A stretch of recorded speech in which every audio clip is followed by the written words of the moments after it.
Mary, of course, reports say more than 100 wildfires in the U.S. at the moment. It's astounding. It's absolutely astounding. Let me give you some of the exact numbers from the National Registry. There are currently 110 active large fires in the western U.S. 9 of those are large fires. The areas of active burning cover 1.7 million acres. It's just hard to fathom. I've had the opportunity to travel throughout California and the western United States over the past couple months, and to say that these are putting a damper on the overall feeling in these states is to say the least, particularly when it comes to tourism. You get the sense that hotels, motels, the national parks, that they've seen the reservations down and that it has been a slow summer due to this. Of course, that's nothing compared to the devastation we're seeing in places where homes burned to the ground. A total of about 8 people killed so far just here in California. So a very, very tough fire season. It's far from over. And as you said, it's crazy, but it's also sadly the new normal. Yeah, and more than 30,000 personnel are actually trying to extinguish these fires. Tell us more about those efforts.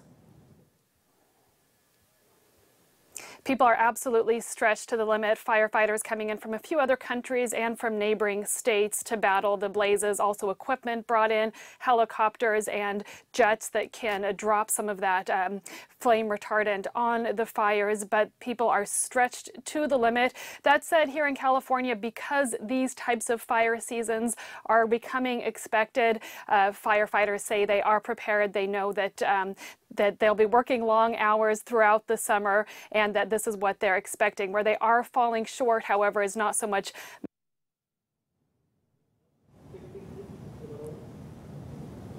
spent 1/4 of its annual firefighting budget just in July, its budget for the entire year. So as they plan forward, looking ahead to the next years, they know that they're going to have to increase those budgets and increasingly calling on the national government for federal funds, saying that they simply can't continue to finance fighting these increasingly devastating blazes.